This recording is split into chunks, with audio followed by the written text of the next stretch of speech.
अब मैंने ऑन किया। ह्यूमन ईयर जो है आप इस तरह से ड्रॉ करेंगे, बुक में थोड़ा कॉम्प्लिकेटेड दिया होता है, ठीक है, तो इसमें मैं आपको थोड़ा सा इजी करके बता दूंगी।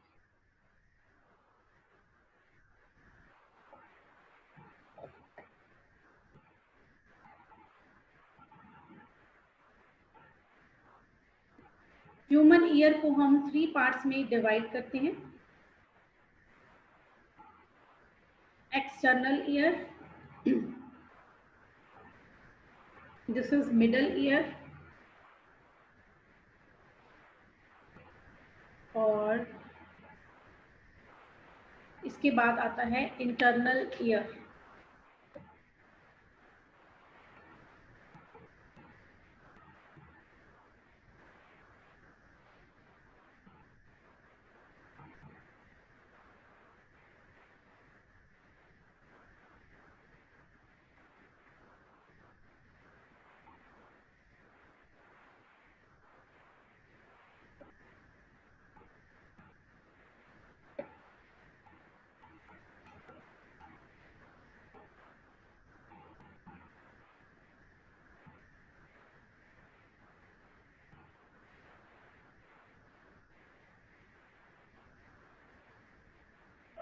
इस तरह का अंदर से दिखता है ह्यूमन ईयर।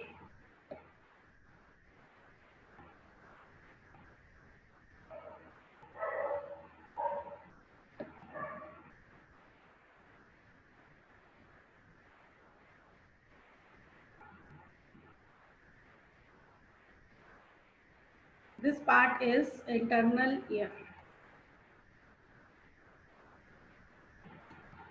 एक्सटर्नल ईयर के 3 पार्ट्स हैं। जो हमें बाहर से दिखता है year, that is pinna.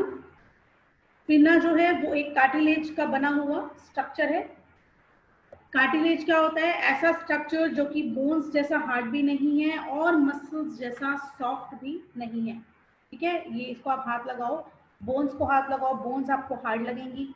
You muscles पकड़ो, पिंच करो, ये सॉफ्ट है। लेकिन पिन्ना और जो नोज का टिप है, इसको अगर आप टच करोगे तो ये इसकी कंसिस्टेंसी बीच में है, ना हार्ड है ना ही ये सॉफ्ट है, ठीक है। तो ये कार्टिलेज का बना हुआ होता है एक्सटर्नल ईयर का पार्ट पिन्ना। पिन्ना जो है वो आगे एक मिएटस या एक कैनाल में खुलता है, जिसको हम बोलते हैं auditory canal. External auditory canal. External auditory canal के अंदर यहाँ पर प्रेजेंट होते हैं वैक्स जो है ग्लैंड्स, सेरुमेन ग्लैंड्स, जिनमें से निकलता है सेरम या ईयर वैक्स, ठीक है। तो ईयर वैक्स किस लिए होता है कि बाहर से कोई भी गंदगी आ रही है एयर के थ्रू, वो सारी इस वैक्स के अंदर ट्रैप हो जाए, ठीक है। और इसके अंदर लगे होते हैं, इसका जो स्किन, जो अंदर की स्किन है, उसकी लाइनिंग पर सीलिया लगे हुए होते हैं। और वो सीलिया क्या करते हैं, कुछ भी आई के अंदर कोई इंसेक्ट है या कोई फॉरेन बॉडी है एंटर करती है, तो ये सीलिया बीट करके इसको यूं पिन्ना से बाहर निकाल देते हैं। तो ये हमारा एक तरह से डिफेंस मैकेनिज्म है पूरा, ठीक है। फिर जो लास्ट पार्ट है एक्सटर्नल ईयर का, दिस पार्ट इज, जिसको आप बोलते हो कान का पर्दा, ईयर ड्रम और टिम्पैनम, ठीक है। यहां तक जहां पर ईयर ड्रम खत्म हो रहा है, यहां पर एक्सटर्नल ईयर खत्म हो गया। फिर शुरू होता है मिडल ईयर। कभी आपने नोटिस किया हो, अगर आप कोई जो है मेडिसिन है नोज के थ्रू डालो, आइज के थ्रू डालो, ठीक है, वो सारी मेडिसिन जो है उसका आपको मुंह में भी टेस्ट आ जाएगा, नोज में भी और ईयर में भी, क्योंकि हमारे ईयर, आईज, नोज और माउथ ये सब किस में खोलते हैं? फेरिंग्स, दिस पार्ट, गला जो हमारा होता है फेरिंग्स, सब कुछ इसके अंदर ही ओपन होता है। सबकी ट्यूब्स अलग अलग आ रही है। तो ईयर की ट्यूब जो फेरिंग्स के अंदर ओपन हो रही है, this tube is Eustachian tube. अगर आपने कभी नोटिस किया हो कि जब हम कोई कभी प्लेन में बैठा हो, अगर एयर जो है किसी ने ट्रैवल किया हो बाय एयर, तो जैसे ही प्लेन जो है टेक ऑफ करता है तो कान बंद हो जाते हैं, एकदम से ऐसा लगता है कान बंद हो गए हैं। ऐसा क्यों होता है? क्योंकि बाहर का और अंदर का प्रेशर जो है वो यूस्टेचियन ट्यूब जो है वो मेंटेन नहीं कर पाती, इसीलिए हमें ऐसे लगता है कि ईयर जो है वो बंद हो गए हैं। और अगर इस टाइम पर अगर हम च्युइंग गम चबा रहे हो या फिर कैंडी खा रहे हो, मुंह में कुछ भी हम च्यू करें, सलाइवा को अंदर जाएंगे क्योंकि जूस होगा, वो हम सलाइवा को अंदर लेके जाएंगे, उस टाइम पर यूस्टेचियन ट्यूब स्वेलोइंग के टाइम पे ये ओपन हो जाती है, इसीलिए हमें कुछ रिलीफ मिलता है। ऐसे ही अगर आप हिली एरियाज में जाओ तो ऊपर जाकर तब भी हमारे जो है कान में आवाजें आती हैं, कान बंद होते हैं। क्यों? क्योंकि यूस्टेचियन ट्यूब के अंदर का प्रेशर और बाहर का एटमॉस्फेयर का प्रेशर में बहुत ज्यादा चेंज आ जाता है, तो वो अपने आप को एडजस्ट करता है, इसीलिए हमें कान में आवाजें आती हैं। तो मिडल ईयर जो है, मिडल ईयर के अंदर जो है 3 तरह की बोन्स होती हैं, 3 बोन से बना हुआ होता है मिडल ईयर। फर्स्ट जो बोन है दैट इज मेलियस,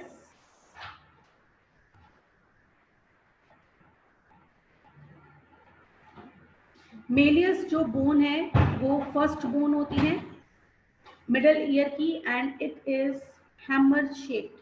अगर हम इसको ध्यान से देखिए तो हमें हथौड़ी का जैसे जो सिर होता है, हैमर का जो हेड होता है, उस तरह की हमें दिखती है ये बोन मेलियस।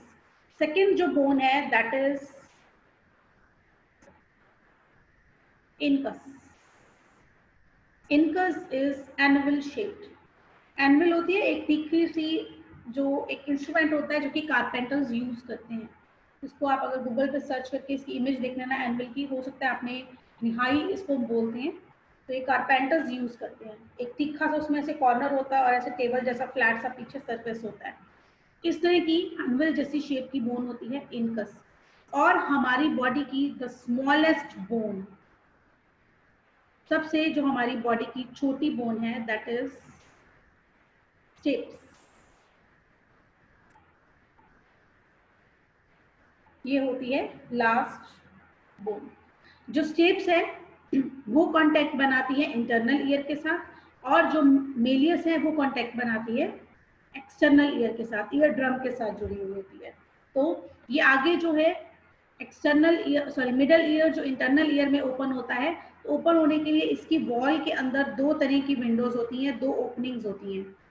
एक होती है राउंड विंडो और एक होती है ओवल विंडो। एक राउंड शेप की और एक ओवल शेप की 2 विंडोज यहाँ पर लगी हुई होती हैं। तो इससे ये इंटरनल ईयर और मिडल ईयर इन विंडोज के थ्रू कांटेक्ट में आते हैं। इंटरनल ईयर के पार्ट्स क्या है, मैं एक बार अलग से बना रही हूँ, यहाँ पर सारा मैसअप हो जाएगा। इंटरनल ईयर अलग से बनाकर दिखा रही हूँ मैं आपको। इंटरनल ईयर में आते हैं, first part is semi circular canals.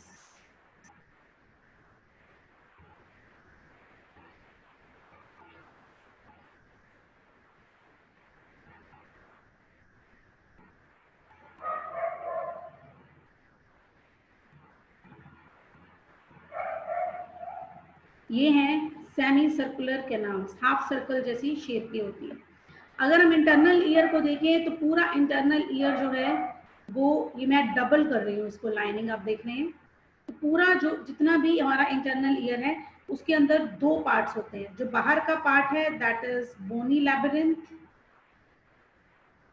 और अंदर का जो पार्ट है उसे हम बोलते हैं membranes labyrinth.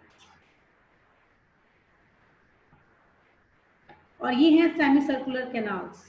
Semi circular canals का नंबर होता है 3। 3 सेमी सर्कुलर कैनाल्स होती हैं और तीनों एक दूसरे पे 90 डिग्री यानी कि राइट एंगल पर प्रेजेंट होती है। एक ये, इसके सामने ये, और एक ऐसे इनके ऊपर, तीनों एक दूसरे से 90 डिग्री का एंगल बनाती हैं। सेमी सर्कुलर कैनाल्स जो हैं वो आगे फर्दर जो है ओपन होती हैं, एक स्वेलिंग से ये ट्यूब जो थोड़ी चौड़ी हो जाती है दैट इज यूट्रिकल। एक सेकेंड फिर से एक स्वेलिंग आती है दैट इज सेक्यूल। और सेक्यूल जो है आगे एक स्नेल जैसा, स्नेल समझते हो आप, स्नेल जैसे एक स्ट्रक्चर में ओपन होता है दैट इज कॉक्लिया। ये जो राउंडेड सारा है कॉक्लिया। कॉक्लिया जो है इसके राउंड्स कितने होते हैं, 2 1/3, 2 राउंड्स पूरे और एक राउंड जो है 1/3 होता है। तो इस तरह से ये कॉक्लिया जो है प्रेजेंट होता है। अब अगर हम बात करें तीनों पार्ट्स की, एक्सटर्नल ईयर की, इसका काम क्या है? साउंड वेव्स को अंदर लेकर जाना। पिन्ना जो है वो हमारा एक मीएटस में, एक कैनाल में खुलता है, एक पतली ट्यूब में खुलता है एक्सटर्नल ईयर। अंदर अगर आप ईयर के अंदर देखें तो आपको एक खाली जगह ऐसे दिख रही है, कैनाल दिख रही है, एक रास्ता दिख रहा है। ये क्यों बना है? पिन्ना बड़ा है और ये रास्ता छोटा है, ताकि हम आसपास की सारी साउंड को कलेक्ट कर कर साउंड वेव्स को यहाँ पर अंदर पहुंचाएं। अंदर जाकर ये साउंड वेव्स कहाँ पहुंचती हैं? हमारे टिम्पैनम या ईयर ड्रम के साथ टकराती हैं। टकराने की वजह से वाइब्रेशंस क्रिएट होती हैं और वो वाइब्रेशंस पहुंचती हैं मिडल ईयर तक। बिल्कुल टिम्पैनम के साथ जुड़ी है ये बोन, और ये तीनों बोन्स एक दूसरे से इंटरकनेक्टेड हैं। तो जो वाइब्रेशन है साउंड की, वो फिर मेलियस, इंकस और स्टेप्स तीनों बोन्स तक पहुंचती है वाइब्रेशंस, और ये वाइब्रेशंस फिर पहुंचती हैं इंटरनल ईयर तक इन विंडोज के थ्रू। इंटरनल ईयर में से वाइब्रेशंस जो हैं ये सेमी सर्कुलर कैनाल, यूट्रिकल, सेक्यूल से होती हुई कहाँ जाती हैं? कॉक्लिया में। तो मेन जो हमारा ऑर्गन ऑफ हियरिंग है वो क्या है? कॉक्लिया। कॉक्लिया जो है मेन हमारा ऑर्गन ऑफ हियरिंग है। बाकी सारे जो एक्सटर्नल ईयर, मिडल ईयर है, उनका काम क्या है? साउंड वेव्स को कलेक्ट कर कर, वाइब्रेट कर कर यहाँ तक पहुंचाना। कॉक्लिया को भी अगर हम देखें तो कॉक्लिया के अंदर भी अलग अलग स्ट्रक्चर है, और इसके अंदर भी बेसिक जो स्ट्रक्चर है दैट इज ऑर्गन ऑफ कोर्टाई। ये ऑर्गन ऑफ कोर्टाई काम करता है हियरिंग का। मेन जो फंक्शन है हियरिंग का वो कौन करता है? Organ of Corti. किसके अंदर प्रेजेंट है? कॉक्लिया के अंदर। तो अगर हम कॉक्लिया की ट्यूब को देखना चाहें तो ये हमें कैसे दिखेंगी? ये ट्यूब्स हमें दिखेंगी कुछ ऐसी।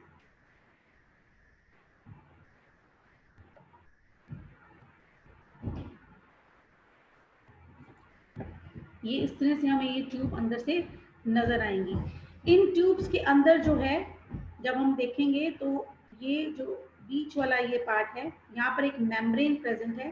This membrane is known as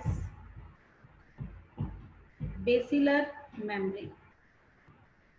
ये बेसिलर मेम्ब्रेन है और इसके ऊपर रेस्ट करता है ऑर्गन ऑफ कोर्टाई, जिसका क्या काम है? मेन काम है हियरिंग का। ठीक है।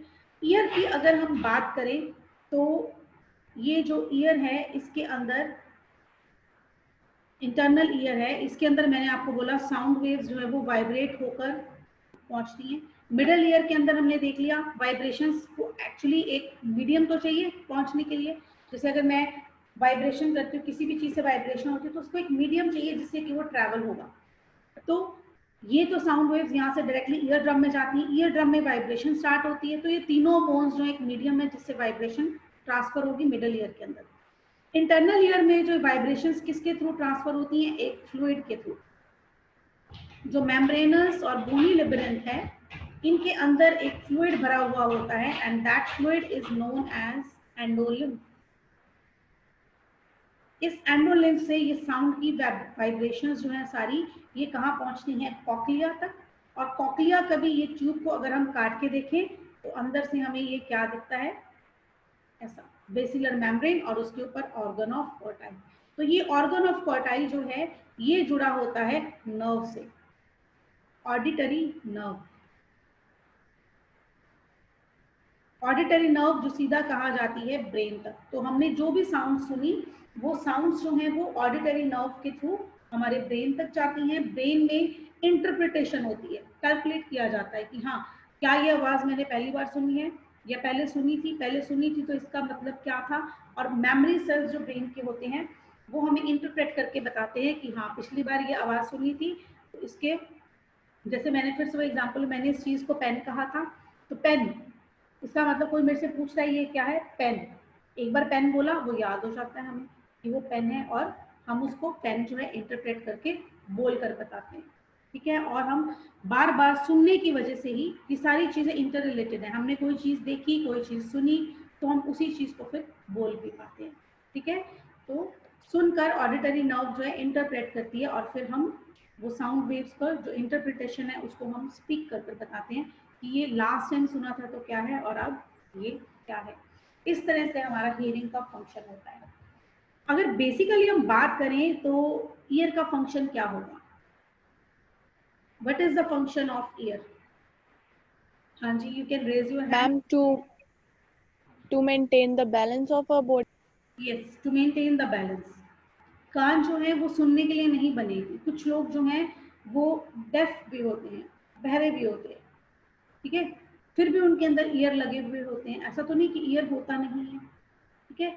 अगर आपको कभी चक्कर आए, कभी ऐसा फील हो कि मैं खड़े खड़े ऐसे लग रहा है गिर रहे हैं राइट लेफ्ट और इसमें से चक्कर आ रहे हैं, तो चक्कर आने का मेन कारण क्या होता है? ईयर के अंदर कोई भी इन्फेक्शन है। चक्कर आना is never related to your brain और योर हेड, ठीक है। अगर आपको चक्कर आ रहे हैं इसका मतलब आपकी बॉडी जो है वो बैलेंस नहीं बना रही, क्योंकि बॉडी का बैलेंस बनाना किसका काम है? ईयर का। हियरिंग जो है उसका सेकंड काम है। It is not the primary function, it is the secondary function. Additional काम है हियरिंग का कि हम इससे सुन भी सकते हैं। वैसे मेन काम क्या है? बॉडी का बैलेंस बनाना, ठीक है। तो ये बॉडी का जो बैलेंस है, ये सब हमें सारा कुछ जो वाइब्रेशंस जो जारी हैं साउंड की, उनके थ्रू तो हियरिंग होगी। और जो हमारी यूस्टेचियन ट्यूब है, ये हमारे बॉडी का बैलेंस बनाने में हेल्प करती है, which is the part of year, जो मिडल ईयर को कनेक्ट कर रही है टू द फेरिंक्स, गले के साथ कनेक्ट कर रही है, ठीक है। तो बैलेंसिंग ऑर्गन जो है दैट इज ईयर। हमारी बॉडी के अंदर बैलेंसिंग ऑर्गन क्या है? ईयर। इसमें भी अगर हम देखें तो ये जो बैलेंस है, ये जो बैलेंस है सेमी सर्कुलर कैनाल्स के अंदर प्रेजेंट जो ये एंडोलिम्फ है हमने किया, ये हमें बैलेंस बनाने में हेल्प करता है। सेमी सर्कुलर कैनाल्स और इसका जो एंडोलिम्फ है ये भी हमें अलग अलग डायरेक्शंस में मूव करके हमारी बॉडी का बैलेंस जो है वो बनाता है, ठीक है। अगर हम मान लो कि राइट लेफ्ट कहीं भी अपने आप को यूँ टिल्ट करते हैं किसी भी डायरेक्शन में, तो ये फ्लूइड उसी डायरेक्शन में मूव कर कर हमारी बॉडी को वहाँ पर फिक्स करता है, ताकि हम गिर नहीं जाए, हमारा बॉडी का बैलेंस जो है वो बना रहे with respect to the gravity. Gravitational force के हिसाब से हमारा बैलेंस जो है वो बना रहे। ये फंक्शन होता है ईयर का। क्लियर है बेटा? Yes ma'am. Yes ma'am. Yes ma'am. Next जो सेंस ऑर्गन है दैट इज टंग। टंग जो है एक मस्कुलर ऑर्गन है, मसल्स का बना हुआ है, एक मस्कुलर ऑर्गन है। टंग को अगर हम देखें तो इसका जो बेस है दैट इज फिक्स्ड, और जो इसका एपेक्स पॉइंटेड पार्ट है वो फ्रीली मूव करता है, ठीक है। टंग की सरफेस स्मूथ नहीं है। Excuse me. Yes excuse me ma'am. Yes. Ma'am हमारी टंग नहीं है। टंग नहीं है? हमारी टंग वाला नहीं है। पक्की नो बात? मैम। ईयर है? श्योर? यस मैम, हमारा ईयर तक चैप्टर फिनिश है बैलेंसिंग के बाद। ये आपकी बुक में फिनिश रही है कह रहे हो आप, या syllabus? Yes ma'am. Book no में मैम, बुक में तो और है ही नहीं, बुक में ईयर तक ही है। कम हो गया होगा, तो पहले तो था भाई, पहले भी करवाया है तब तो था। चलो कोई बात नहीं, रहने दो, फिर अच्छी बात है, फिर तो खत्म हो गया, फिर तो चैप्टर खत्म। अब आप इस चैप्टर को पढ़ो, ठीक है। अभी आपका वो जो है क्रोमोसोम वाले चैप्टर का भी टेस्ट बाकी है, सेल साइकिल वाला, बहुत इंपॉर्टेंट टॉपिक है ना? Yes yes ma'am. तो वो भी हमने करना है अभी।